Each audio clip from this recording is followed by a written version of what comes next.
Hi friends, എല്ലാവർക്കും ചോദ്യദിനാശംസകൾ. ഇന്ന് 4-ാം ഓണമാണ്. ഇന്ന് ഞാൻ നിങ്ങളുമായിട്ട് ഷെയർ ചെയ്യാൻ പോകുന്നത് ഒരു ഇഞ്ചി അച്ചാറിൻ്റെ റെസിപ്പിയാണ്. അപ്പം ഇഞ്ചി അച്ചാറിന് കറിയല്ല, അതായത് ചെറുതായിട്ടൊക്കെ കൊത്തി അരിഞ്ഞിട്ട് നമുക്ക് വരട്ടി വയ്ക്കുന്ന ഒരു ഇഞ്ചി അച്ചാറാണ് ഇന്ന് ഞാൻ നിങ്ങളുമായിട്ട് ഷെയർ ചെയ്യാൻ പോകുന്നത്.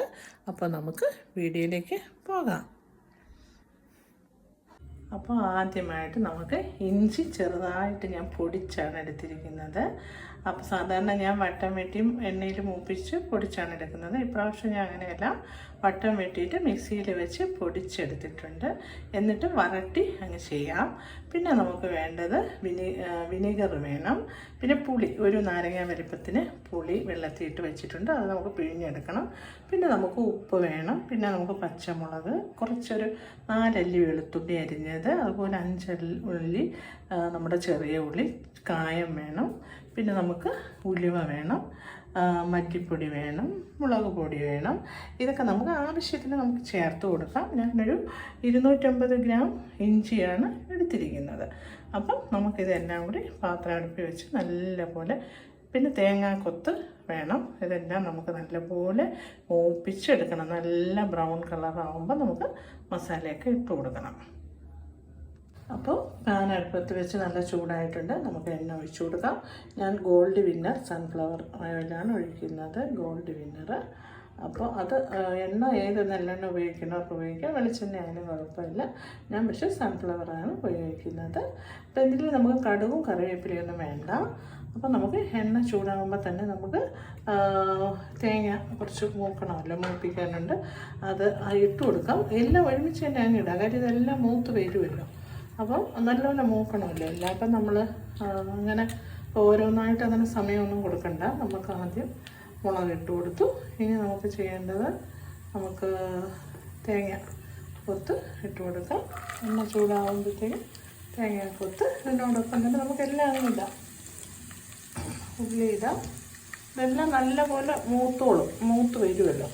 അത്രയും വരെ നമുക്ക് മൂപ്പിച്ചെല്ലാം എടുക്കണ്ടേ ഇതെല്ലാം. അതുകൊണ്ട് നമുക്ക് എല്ലാം ഇട്ട് കൊടുക്കാം. സെപ്പറേറ്റ് ആക്കണമെന്നൊന്നുമില്ല, സമയം കൊടുക്കണ്ട. എല്ലാം കൂടെ ഒരുമിച്ച് നമുക്കങ്ങ് ഇട്ട് മൂപ്പിച്ചെടുക്കാം.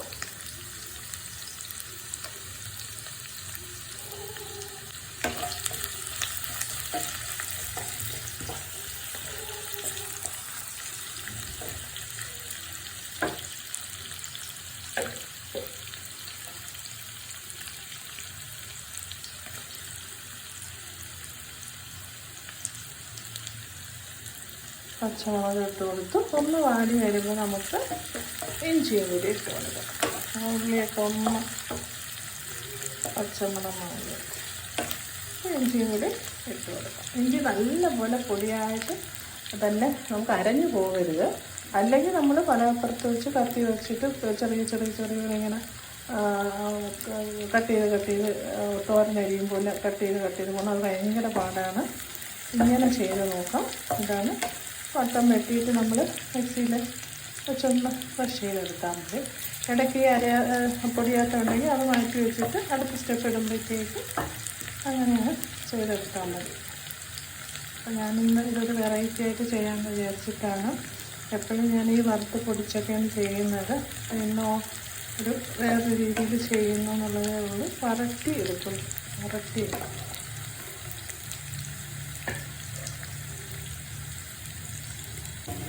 ഉലുവയും കൂടി ഇട്ട് കൊടുത്തു. ഉലുവയും കൂടെ ഒന്ന് മൂക്കണം.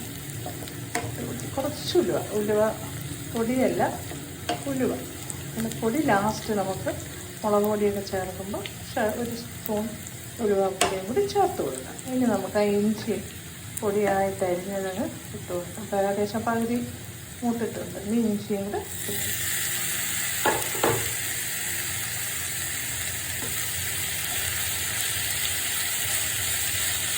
എണ്ണ കുറവെന്നുണ്ടെങ്കിൽ കുറച്ച് എണ്ണയും കൂടെ ഒഴിച്ച് കൊടുക്കണം കേട്ടോ, കുഴപ്പമില്ല.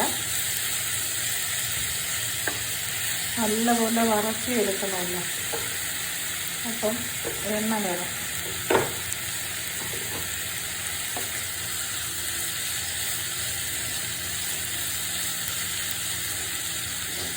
കുറച്ച് ഉപ്പിട്ട് കൊടുക്കാം.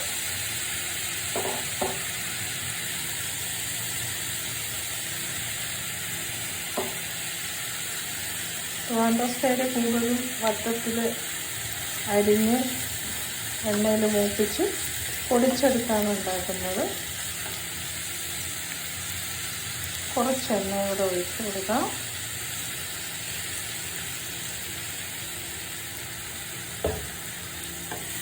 എണ്ണ കിടന്ന് വേണ്ടായിരിക്കും. തേങ്ങാക്കൊത്തിടുമ്പോൾ അതും ചെറുതായിട്ടൊന്ന് കടിക്കാം. അതിന് പ്രത്യേക ഒരു ടേസ്റ്റാണ്.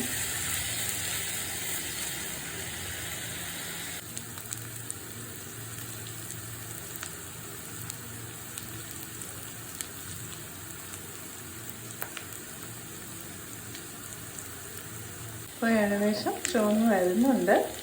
നല്ല പോലെ എണ്ണ തെളിഞ്ഞ് വരണം.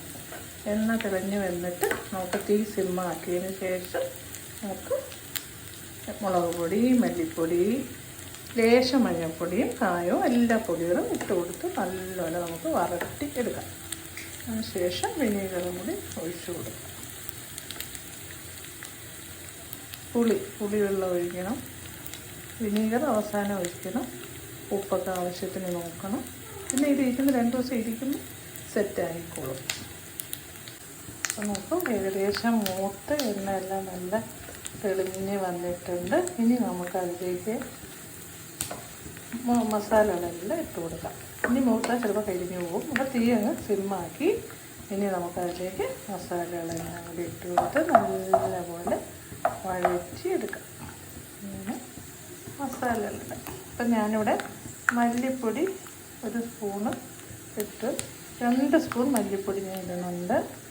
പിന്നെ നമുക്കതുപോലെ തന്നെ ചെറിയ സ്പൂണിന് 2 സ്പൂൺ മുളക് പൊടി ഇടുന്നുണ്ട്.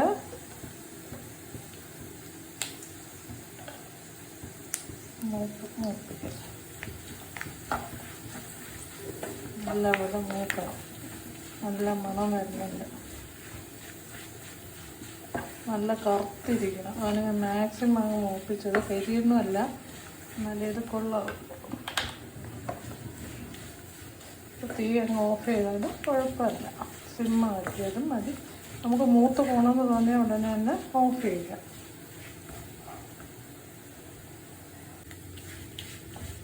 ഇനി നമുക്ക് ഇച്ചിരി മഞ്ഞൾപ്പൊടി ഇട്ട് കൊടുക്കാം. കുറച്ച് മതി. മഞ്ഞൾപ്പൊടി ഇട്ടു. ഇനി നമുക്ക് 1 സ്പൂൺ, നമ്മൾ നേരത്തെ ഉലുവ ഇട്ടു, എന്നാലും കുറച്ച് ഒരു ചെറിയ സ്പൂണുണ്ട് ഉലുവാപ്പൊടി ഇട്ടു. പിന്നെ നമുക്ക് കായം കുറച്ചിട്ട് കൊടുക്കാം. ഈ പൊടിക്കായം കുറച്ചിട്ട് എന്തെങ്കിലും കുറവ് നമുക്ക് തോന്നിയാൽ നോക്കിയിടാം, ഇട്ട് കൊടുക്കാം. അതും കൂടി ഒന്ന് നല്ലപോലെ നോക്കട്ടെ.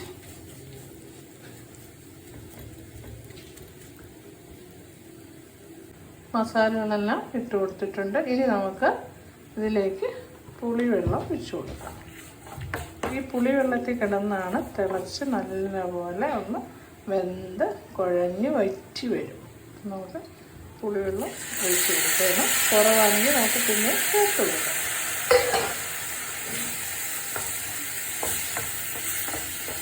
നമ്മൾ ആ തേങ്ങാക്കൊത്തും വെളുത്തുള്ളി എല്ലാം മൂത്തിട്ടുണ്ട്. നമ്മൾ തേങ്ങാക്കൊത്തൊന്നും സെപ്പറേറ്റ് മൂപ്പിച്ചൊന്നും വയ്ക്കണ്ട. ഇതിൻ്റെ കൂടെ തന്നെ അങ്ങ് ഇട്ട് കൊടുത്താൽ മതി. ഇനി ഇത് കിടന്ന് തിളച്ച് നല്ലപോലെ കുറുകി വരണ്ട്. ഇത് കറിയായിട്ടല്ല, ശരിക്കും അച്ചാർ കറിയെന്ന് പറയാൻ പറ്റത്തില്ല. ശരിക്കും ഇഞ്ചി അച്ചാർ കറിയാണെങ്കിൽ കറി പോലെ ഇരിക്കും. ഇത് നല്ല വരട്ടിയല്ലേ എടുക്കുന്നത്. അപ്പോൾ പുളിയും നല്ല തിളച്ച് വന്നിട്ടുണ്ട്. ഉപ്പ് ഞാൻ ഇട്ട് കൊടുത്തിട്ടുണ്ട്. ഇനി കുറച്ച് വിനീഗറും കൂടെ ഒഴിക്കുമ്പോൾ എല്ലാം കുറച്ച് പഞ്ചസാര അല്ലെങ്കിൽ ശർക്കര കുറച്ച്. അപ്പോൾ നമുക്ക് എന്തൊക്കെ ഇനി കുറവുണ്ടെന്നുള്ളത് വിനീഗറും ഒഴിച്ച് തിളച്ച് വറ്റി വന്ന് നമ്മൾ എന്താ പറയുക പഞ്ചസാര കൂടിയൊക്കെ ഇട്ടൊന്ന് സെറ്റായി വരും. എന്നിട്ട് നമുക്ക് നോക്കാം എന്തൊക്കെയാണ് കുറവുള്ളതെന്ന് നമുക്ക് നോക്കാം. വിനീഗറും നമ്മൾ പുളി ഓൾറെഡി ഒഴിച്ചു. അപ്പോൾ എനിക്ക് പുളി കുറവ് തോന്നി. പിന്നെ വിനീഗറിലും പുളിയുണ്ടല്ലോ. അപ്പോൾ എല്ലാം കൂടെ ഒഴിച്ച് നല്ലപോലെ ഒന്ന് വറ്റി വരുന്നതിന് ശേഷം നമുക്ക് നോക്കാം. ഞാൻ ശകലം പഞ്ചസാര ഇട്ട് കൊടുക്കുക, 1 സ്പൂൺ. അത് മതി. ശർക്കര ഒരു ചെറിയ കട്ടയിട്ടാലും മതി. പക്ഷെ ഞാനിവിടെ ഇപ്പോൾ പഞ്ചസാരയും ഇട്ടത്. അപ്പോൾ നോക്കൂ, നല്ല അടിപൊളി സ്വാദിഷ്ടമായ ഇഞ്ചി അച്ചാറിവിടെ റെഡി ആയിട്ടുണ്ട്. ഇത് കുറച്ച് എളുപ്പമാണ്, കാര്യം മിക്സിയിൽ വെച്ച് നമ്മൾ പൊടിക്കുന്നത് കൊണ്ട്, അല്ലെങ്കിൽ നമുക്ക് പാടാണ്. പിന്നെ വറുത്ത് കോരി പിന്നെ പൊടിക്കൊന്നും വേണ്ടല്ലോ. അപ്പം ഇത് കുറച്ച് എളുപ്പമാണ്.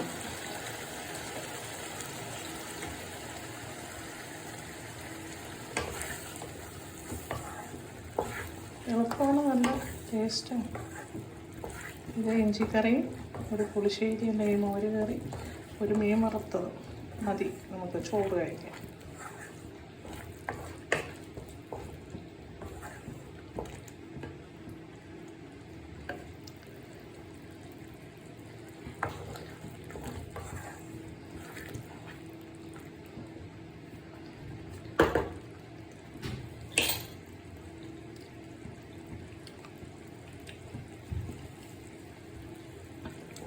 എല്ലാം നല്ല ബാലൻസ് ചെയ്ത് നിൽക്കുന്നുണ്ട്. ഇനിയിപ്പോൾ നാളെ ആകുമ്പോഴത്തേക്ക് നമുക്ക് അറിയാൻ പറ്റും, എന്തെങ്കിലും കുറവുണ്ടെങ്കിൽ നമുക്ക് അപ്പോൾ ചേർത്ത് കൊടുക്കാം. അങ്ങനെ നമ്മുടെ ഓണത്തിൻ്റെ സ്പെഷ്യൽ ഇഞ്ചി അച്ചാർ ഇവിടെ റെഡി ആയിട്ടുണ്ട്. എല്ലാവരും ഇതുപോലെ ചെയ്തിട്ടില്ലാത്തവരുണ്ടെങ്കിൽ അവർക്കും കൂടി വേണ്ടിയാണ് ചെയ്ത് നോക്കണം. അടുത്തൊരു റെസിപ്പിയുമായി വരുന്നതിലേക്ക് ബൈ ബൈ.